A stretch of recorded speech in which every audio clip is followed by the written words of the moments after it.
ఇది Samsung M56. చాలా మంది కామెంట్స్లో అడుగుతుంటారు 25,000లో సామ్సంగ్ బ్రాండ్ నుంచి ఒక ఫోన్ కావాలని. అలాంటి వాళ్ళకి ఇది ఒక మంచి ఆప్షనే. కాకపోతే మీకు బ్రాండ్ ప్రిఫరెన్స్ ఏం లేదు, నాకు ఏ బ్రాండ్ అయినా పర్లేదు, బట్ 25,000లో ఒక మంచి ఫోన్ కావాలనుకుంటే ఈ ఫోన్ జోలికి వెళ్ళద్దు. ఇదంత వర్త్ కాదు. దీనికన్నా లాట్ బెటర్ ఆప్షన్స్ మార్కెట్లో చాలా ఉన్నాయి, వాటికి వెళ్ళిపోవచ్చు. లేదు నాకు సామ్సంగ్ బ్రాండ్ నుంచే కావాలనుకుంటే మీకు వేరే ఆప్షన్ లేదు, ఇది ఒకటే మంచి ఆప్షన్. బట్ ఒకటి గుర్తుపెట్టుకోండి, మీరు ఈ ఫోన్ కొన్నారంటే ఈజీగా ఒక 5,000 రూపాయలు ఎక్కువ పెడుతున్నట్టే. అసలు వేరే బ్రాండ్స్లో దీనికన్నా 5,000 తక్కువకే దీనికన్నా బెటర్ ఫీచర్స్ ఇస్తున్నాయి. సో అదొకటి గుర్తుపెట్టుకోండి, 5,000 ఎక్కువ పెడుతున్నట్టు ఈ ఫోన్ మీద. సరే, ప్రైస్ ఎంతో కొంత పెట్టుకున్నాను. అసలు ఈ ఫోన్లో మేజర్ పాజిటివ్స్ ఏంటి, మేజర్ నెగిటివ్స్ ఏంటి, అసలు ఈ ఫోన్ని ఎంత పెట్టుకోనొచ్చు, అండ్ దీనికన్నా వేరే బ్రాండ్స్లో బెటర్ ఆల్టర్నేట్స్ ఉన్నాయి. ఇవన్నీ వీడియోలో డీటెయిల్గా మాట్లాడుకుందాం. ఫస్ట్ ఈ బాక్స్ చూసుకుంటే నా దగ్గర ఉండేది green colour 8GB RAM 128GB model. And seal open చేయడం ఈజీ, జస్ట్ ఇలా చించేస్తే బాక్స్ ఓపెన్ అయిపోతుంది. లోపల పెద్ద కంటెంట్స్ ఏమి ఉండవు, ఒక సిమ్ ఇంజెక్టర్ పిన్ ఉంటుంది, quick start guide and type C to type C cable ఇచ్చారు, అండ్ డైరెక్ట్గా ఫోన్ ఉంటుంది, అంతే, ఇంకేం ఉండదు. స్క్రీన్ గార్డ్ కానీ కేస్ కానీ మీరు సెపరేట్ కొనుక్కోవాలి. అండ్ బాక్స్లో ఛార్జర్ ఉండదు. ఇది 45 వాట్స్ ఫాస్ట్ ఛార్జింగ్ సపోర్ట్ చేస్తుంది. ఒకవేళ మీరు 45 వాట్స్ ఛార్జర్ కొనాలంటే సామ్సంగ్ అఫీషియల్ వెబ్సైట్లో 3,500 ఉంది, లేదా అమెజాన్లో కొంటా అంటే 2,500 ఉంది. సో అవన్నీ ఎక్స్ట్రా ఖర్చులు అనమాట ఈ ఫోన్ కొనాలంటే. ఒకసారి నేను స్పెసిఫికేషన్స్ స్క్రీన్ మీద వేస్తాను, ఒకసారి పాస్ చేసి చదువుకోండి. మన డిపార్ట్మెంట్ వైస్ ఒక్కోటి చూసుకుంటూ వెళ్ళిపోదాం. First design and build quality. ఈ ఫోన్లో నాకు మేజర్గా నచ్చింది ఏమన్నా ఉందంటే అది డిజైనే. ఎప్పటి నుంచో తరతరాలుగా సామ్సంగ్ కెమెరా మాడ్యూల్ ఒకటే రకంగా వస్తుంది, బట్ మొత్తానికి ఇది కొంచెం డిఫరెంట్గా కనిపిస్తుంది. అన్ని కెమెరాస్ కలిపి ఒకటే మాడ్యూల్ పెట్టేశారు, కొంచెం చూడడానికి బాగుంది. అండ్ కంప్లీట్ గ్లాస్ బాడీతో వస్తుంది, కాకపోతే ఫింగర్ ప్రింట్స్ అట్రాక్ట్ చేయట్లా. అండ్ ఫోన్ కూడా చాలా స్లిమ్ ఉంది, వెయిట్ జస్ట్ 180 grams వెయిట్ ఉంటుంది. అండ్ ప్రొటెక్షన్ విషయంలో కూడా front and back Corning Gorilla Glass Victus plus protection తో వస్తుంది, మంచి విషయం. And in display finger print sensor తో వస్తుంది. ఫింగర్ ప్రింట్ యాక్యురసీ కూడా పెద్ద ప్రాబ్లం లేదు, కానీ కొంచెం ఎక్కువసేపు పెట్టాలి. జస్ట్ అలా టచ్ చేస్తాను అట్లా కొంచెం అలా ఒక సెకండ్ ఉంచితే అన్లాక్ అవుతుంది. సో ఓవరాల్ గా డిజైన్ అండ్ బిల్డ్ క్వాలిటీ పరంగా ఇది చాలా బాగుంది. నెక్స్ట్ ఈ ఫోన్ లో బాగా నచ్చింది డిస్ప్లే. ఇది 6.7 inches full HD plus super AMOLED display తో వస్తుంది, 120Hz రిఫ్రెష్ రేట్ సపోర్ట్ చేస్తుంది. So Samsung super AMOLED displays గురించి కొత్తగా చెప్పక్కర్లా,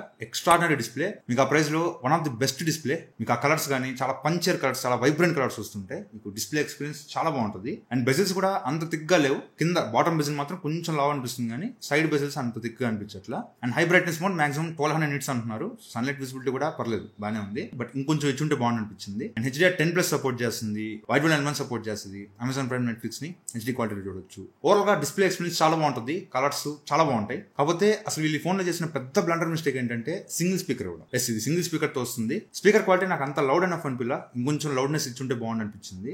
సౌండ్ క్వాలిటీ నేను చాలా డిసప్పాయింట్ అయ్యాను, నాకు నచ్చలేదు. కాకపోతే మీరు ఇయర్ ఫోన్స్ ఏమైనా యూజ్ చేస్తుంటే మీకు దీనిలో డాల్బీ అట్మాస్ సపోర్ట్ ఇచ్చారు, అంతవరకు ఓకే. కానీ అసలు స్టీరియో స్పీకర్స్ ఇచ్చేసి ఉంటే చాలా బాగుండేది ఆ ప్రైస్ కి, బట్ వీళ్ళు సింగిల్ స్పీకర్ ఇచ్చారు. ఇది నాకు ఈ ఫోన్ లో మేజర్ నెగిటివ్ అనిపించింది. అండ్ కమింగ్ టు పర్ఫార్మెన్స్, ఇది Exynos 1480 ప్రాసెసర్ తో వస్తుంది. ఇది అప్రాక్సిమేట్ గా MediaTek Dimensity 7400 ప్రాసెసర్ కి కొంచెం సిమిలర్ గా ఉంటుంది. ఈ 7400 ప్రాసెసర్ అనేది ఒక 15,000 నుంచి 20,000 లోపు దొరికే ప్రాసెసర్. వీళ్ళు ఈ ఫోన్ ఎత్తుకొచ్చి 30,000 దగ్గర పెట్టారు, ఇంచుమించు 30,000 పడుతుంది ఫోన్.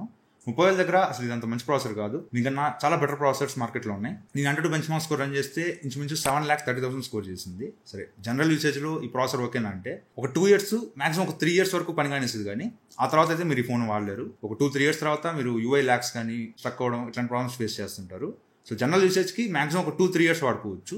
అండ్ గేమింగ్ ఆడాలంటే మాత్రం అసలు ఇంపాసిబుల్. దీనిలో BGMI ఆడాను, BGMI స్మూత్ 60 FPS సపోర్ట్ చేస్తుంది. అసలు గేమింగ్ ఎక్స్పీరియన్స్ దారుణంగా ఉంది. ఒక హాఫ్ అన్ అవర్ దాటిందంటే విపరీతంగా ఫ్రేమ్ డ్రాప్స్ అవుతున్నాయి, ల్యాక్స్ అవుతున్నాయి. అసలు గేమింగ్ ఎక్స్పీరియన్స్ అయితే అసలు బాగాలేదు. అండ్ టెంపరేచర్స్ కూడా చాలా హెవీకి రీచ్ అయిపోతున్నాయి. ఇంచుమించుగా ఒక 1 hour గేమ్ ఆడిన తర్వాత 44-45 degrees టెంపరేచర్ రీచ్ అయింది. సో ఈ Exynos ప్రాసెసర్ కాబట్టి Exynos ప్రాసెసర్ హీట్ అయిపోతాయి. సో దీనిలో కూడా గేమ్స్ ఆడితే మాత్రం మీకు ఫోన్ చాలా వేడెక్కుద్ది, చుట్టూ మొత్తం మీకు అంత ఫోన్ అంతా కాలుతూ ఉంటుంది. సో గేమింగ్ కోసంగా ఈ ఫోన్ తీసుకోవాలంటే మాత్రం అసలు తీసుకోవద్దు. గేమ్స్ దీనిలో ఆడలేరు. అండ్ జనరల్ యూసేజ్ కూడా మాక్సిమం ఒక 2-3 ఏళ్ళు దీన్ని వాడుకోవచ్చు, తర్వాత మీరు చాలా ఇబ్బంది పడాల్సి వస్తుంది. అండ్ దీనిలో LPDDR5X RAM యూజ్ చేశారు, UFS 3.1 స్టోరేజ్ ఇచ్చారు. సో అంతవరకు ఓకే, బాగానే ఉంది. అండ్ ఒక చిన్న మాట, ఈ ఫోన్స్ మనకి ఎవ్వరు రివ్యూ పంపిరు. ఇవన్నీ నేను నా సొంత డబ్బులు పెట్టి కొనుక్కొని మీకోసం రివ్యూ చేస్తున్నా. అండ్ రివ్యూ అయిన తర్వాత చాలా లాస్ కి ఫోన్స్ అమ్మాల్సి వస్తుంది. ఒకవేళ మీకు ఈ వీడియో వర్త్ అనిపిస్తే అండ్ నా రివ్యూ జెన్యూన్ గా ఉంది అనిపిస్తే ఒకసారి మన ఛానల్లోకి వెళ్ళండి. ఇలాంటి రివ్యూస్ చాలా పోస్ట్ చేస్తాను, అన్ని ఫోన్స్ నేను కొనుక్కునే చేస్తా. ఒకసారి ఛానల్ కంటెంట్ చూడండి, మీకు వర్త్ అనిపిస్తేనే ఛానల్ సబ్స్క్రైబ్ చేసుకోండి. ఇలాంటి జెన్యూన్ రివ్యూస్ ఇంకా మీ దగ్గర తీసుకొస్తూ ఉంటాను. Coming to cameras, back side 3 cameras ఉంటాయి. 50 MP main camera, 8 MP ultra wide angle camera and 2 MP macro camera ఉంటుంది. అండ్ ఫ్రంట్ 12 MP కెమెరా ఉంటుంది. డే టైంలో ఈ వైడ్ యాంగిల్ కెమెరా కానీ మ్యాక్రో కెమెరా కానీ పెద్ద యూజ్ లేదు, దానివల్ల చాలా యావరేజ్ వస్తుంటాయి. ఆ 2 కెమెరాస్ పక్కన పెట్టండి. మెయిన్ కెమెరా గురించి మాట్లాడుకుందాం. 50 MP మెయిన్ కెమెరా, లైటింగ్ బాగుంటే మీకు ఫొటోస్ కానీ పోర్ట్రేట్ షాట్స్ కానీ బాగానే వస్తున్నాయి. దీనిలో టెలిఫోటో లెన్స్ లేదు కాబట్టి మీరు 2x వరకు డిజిటల్ జూమ్ చేసుకోవచ్చు. టెలిఫోటో కెమెరా ఇచ్చి ఉంటే ఇంకా బాగుండేది ఆ ప్రైస్కి. సరే నార్మల్ ఫొటోస్ పోర్ట్రేట్స్ 1x కానీ 2x ఫొటోస్ కానీ పర్లేదు బాగానే వస్తున్నాయి. కలర్స్ చాలా వైబ్రెంట్గా వస్తున్నాయి. ఓవరాల్గా ఫోటో చూడడానికి బాగానే ఉంది. అండ్ నైట్ టైం కూడా లో లైటింగ్లో ఫొటోస్ బాగానే వస్తున్నాయి. మెయిన్గా కలర్స్ చాలా వైబ్రెంట్గా పంచి కలర్స్ వస్తున్నాయి. ఈవెన్ పోర్ట్రేట్ షాట్స్ కూడా పర్లేదు బాగానే వస్తున్నాయి. అండ్ బ్యాక్ కెమెరా యూజ్ చేసి 4K 30 FPS వీడియోస్ రికార్డ్ చేసుకోవచ్చు. డే టైంలో లైటింగ్ బాగుంటే వీడియో క్వాలిటీ బాగానే వస్తుంది. అండ్ ఈవెన్ నైట్ టైంలో కూడా నేను నైట్ టైం బాగా రాదనుకున్నా, బట్ నైట్ టైం కూడా చాలా వైబ్రెంట్ కలర్స్, వీడియో క్వాలిటీ బాగుంది. నాకు నైట్ టైం కూడా వీడియో క్వాలిటీ నచ్చింది. అండ్ ఫ్రంట్ 12 MP కెమెరాతో వస్తుంది. ఇది కూడా డే టైంలో లైటింగ్ బాగుంటే ఫొటోస్ కానీ పోర్ట్రేట్ షాట్స్ కానీ బాగానే వస్తున్నాయి. కాకపోతే నైట్ టైంకి వెళ్ళాలంటే మాత్రం ఫొటోస్ పోర్ట్రేట్స్ బాగా సాఫ్ట్ అయిపోతున్నాయి, ఫేస్ అంతా సాఫ్ట్ అయిపోతుంది. అండ్ ఫ్రంట్ కెమెరా యూజ్ చేసి 4K 30 FPS రికార్డ్ చేసుకోవచ్చు. వీడియో క్వాలిటీ డే టైంలో బాగానే ఉంది. డీటెయిల్స్ కానీ కలర్స్ కానీ బాగానే తీసుకుంటుంది. బట్ నైట్ టైం మాత్రం మీకు అంత మంచి ఎక్స్పీరియన్స్ ఉండదు, కొంచెం బిలో యావరేజ్ వస్తుంది. ఓవరాల్ కెమెరాస్ అయితే బాగానే ఉన్నాయి, గుడ్ కెమెరాస్. కానీ ఆ బడ్జెట్లో ఇవ్వాల్సిన కెమెరాస్ కాదు ఇవి. అసలు ఆ ప్రైస్ లో దీనికన్నా లాట్ బెటర్ కెమెరాస్, చాలా చాలా బెటర్ కెమెరాస్ ఆ ప్రైస్ లో వేరే బ్రాండ్స్ ఆఫర్ చేస్తున్నాయి. లైక్ Realme 14 Pro Plus, దానిలో టెలిఫోటో కెమెరా ఉంటుంది. అసలు ఫోటోస్ దానిలో ఎక్సలెంట్ వస్తుంటాయి. అంతేకాదు నథింగ్ ఫోన్ 3A Pro ఉంది. అండ్ రేపు Moto H60 Pro లాంచ్ అవుద్ది, దానిలో కూడా కెమెరాస్ చాలా బాగుంటాయి. ఇవన్నీ దీని కాంపిటేటర్స్ అనమాట. అసలు వాటిలోనే కెమెరాస్ తో దీన్ని కంపేర్ చేయలేం. ఇది అసలు వర్స్ట్ ఉంటుంది దాంతో కంపేర్ చేస్తే. బట్ సపరేట్ గా చూస్తే ఈ ప్రైస్ కి వర్త్ కాదు, కానీ కెమెరాస్ అయితే ఓకే, డీసెంట్ ఉన్నాయి. అండ్ కమింగ్ టు బ్యాటరీ, ఇది 5000 mAh బ్యాటరీతో వస్తుంది. 45 watts ఫాస్ట్ ఛార్జింగ్ సపోర్ట్ చేస్తుంది. బాక్స్ లో ఛార్జర్ ఎవరు మళ్ళీ ఛార్జర్ కొనుక్కోవాలంటే 3,500. ఏదో ఛార్జర్ కొనలేదు, నా దగ్గర Samsung 25 watts ఛార్జర్ మాత్రమే ఉంది. సరే అని నా నథింగ్ గాన్ ఛార్జర్తో ఛార్జ్ చేశాను. అది 65 watt అవుట్పుట్ ఇస్తుంది. దాంతో ఛార్జ్ చేసినప్పుడు ఇంచుమించుగా 1 hour 10 minutes ఆ టైం పట్టింది. ఒకవేళ మీ దగ్గర Samsung authorised charger 45 watts official charger ఉంటే దాంతో మాక్సిమం ఒక 1 hour లోపు ఛార్జ్ చేయొచ్చు. ఎందుకంటే 5000 mAh కాబట్టి కొంచెం ఫాస్ట్ గానే అయిపోద్ది. నేనైతే టెస్ట్ చేయాలి, నా దగ్గర ఛార్జర్ లేదు కాబట్టి నేను చెక్ చేయలేకపోయాను. బట్ మోస్ట్లీ 1 hour లోపు ఛార్జ్ అయిపోవచ్చు. అండ్ డిశ్చార్జ్ స్క్రీన్ టైం మాత్రం నేను ఎగ్జాక్ట్ గా చెక్ చేయలేదు, కానీ అప్రాక్సిమేట్ గా ఒక 7 to 8 hours స్క్రీన్ టైం మీరు ఎక్స్పెక్ట్ చేయొచ్చు. మెయిన్ గా BGMA ఒక 1 hour గేమ్ ఆడితే 22% బ్యాటరీ డ్రాప్ అయింది. అండ్ ఒక 1 hour కెమెరాస్ యూజ్ చేస్తే 15% బ్యాటరీ డ్రాప్ అయింది.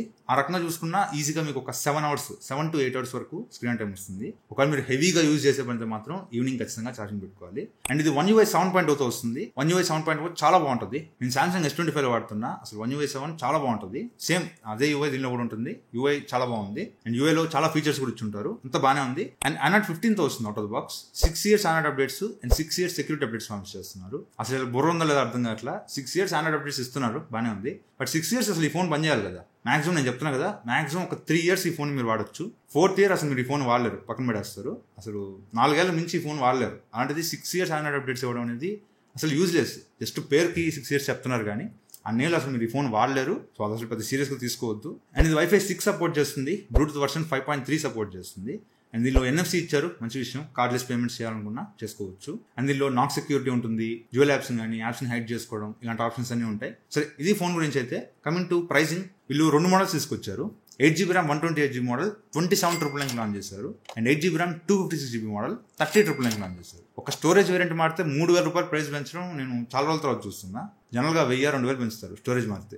3,000 పెంచడం అనేది అసలు కరెక్ట్ కాదు. సరే, ఎనీవే 3,000 రూపాయలు కార్డ్ ఆఫర్ ఉంది. Base model 8+128GB model card ఆఫర్తో కలుపుకొని 25,000 వస్తుంది. 25,000 వచ్చినా కూడా మీరు మళ్ళీ ఛార్జర్ 45 watts ఛార్జర్ సపరేట్ కొనుక్కోవాలి, అది 2,500 పడుతుంది. అండ్ కేసు స్క్రీన్ గార్డ్లు వేసుకోవాలి. సరే, దానికి ఒక 1,000 రూపాయలు వేసుకున్నా మీరు మళ్ళీ 25,000 కాకుండా ఎక్స్ట్రాగా 3,500 ఖర్చు పెట్టాల్సి ఉంటుంది. అంటే ఇంచుమించుగా 28,500, 28,500 రూపీస్కి అసలు ఈ ఫోన్ని కొనొచ్చా అంటే శాంసంగ్ బ్రాండ్లోనే నాకు ఫోన్ కావాలి అనుకుంటే తప్ప మీరు ఈ ఫోన్ కొనడానికి నా దగ్గర ఒక్క రీజన్ కూడా లేదు. దీనికన్నా ప్రతి డిపార్ట్మెంట్లో డిస్ప్లే, కెమెరాస్, బ్యాటరీ, పర్ఫార్మెన్స్ ప్రతి డిపార్ట్మెంట్లో దీనికన్నా బెటర్ ఫోన్స్ మార్కెట్లో చాలా ఉన్నాయి. మీకు బెస్ట్ ఎగ్జాంపుల్ చెప్పాలంటే 28,000కి చూసుకుందాం, Realme 14 Pro Plus. దానిలో ఉన్న ప్రతి డిపార్ట్మెంట్ దీనికన్నా బెటర్గా ఉంటుంది. And nothing phone 3A Pro, దానిలో కూడా ప్రతి డిపార్ట్మెంట్ దీనికన్నా బెటర్ ఉంటుంది. సో దీనికన్నా బెటర్ ఆప్షన్స్ మార్కెట్లో చాలా ఉన్నాయి, అటుకు వెళ్ళిపోవచ్చు. లేదు సామ్సంగ్ బ్రాండ్లోనే కావాలనుకుంటే ఈ ఫోన్ తీసుకోవచ్చు, కానీ మీరు ఒక 5,000 రూపాయలు ఎక్కువ పెడుతున్నారు అనే విషయం గుర్తుపెట్టుకోండి. సరే, ఇప్పుడు కాదు, నేను తర్వాత సేల్స్లో ఏమైనా ప్రైస్ తగ్గినప్పుడు కొంటారనుకుంటే మాత్రం దీనికి మాక్సిమం అసలు ఎంత పెట్టొచ్చు అంటే 20,000-22,000 రూపాయల లోపు మీకు ఈ ఫోన్ వస్తే అప్పుడు ఈ ఫోన్ తీసుకోవచ్చు. ఎక్స్ట్రాగా మళ్ళీ ఒక 3,000 ఇన్వెస్ట్ చేస్తారు కాబట్టి అప్రాక్సిమేట్గా ఒక 25,000లో ఈ ఫోన్ వచ్చినట్టు ఉంటుంది. సో మాక్సిమం 22,000 లోపు వస్తే ఈ ఫోన్ తీసుకోండి. అంతకుమించి ఎక్కువ పెడుతున్నారంటే మీరు కొంచెం ఎక్కువ ప్రైస్ పెడుతున్నట్టే. సో ఇది వాళ్ళ వీడియో అయితే. వీడియో నచ్చితే లైక్ చేయండి, షేర్ చేయండి, కామెంట్ చేయండి. ఛానల్ సబ్స్క్రైబ్ చేసి మాత్రం మర్చిపోకండి. Thank you friends, watching. Bye. జై హింద్.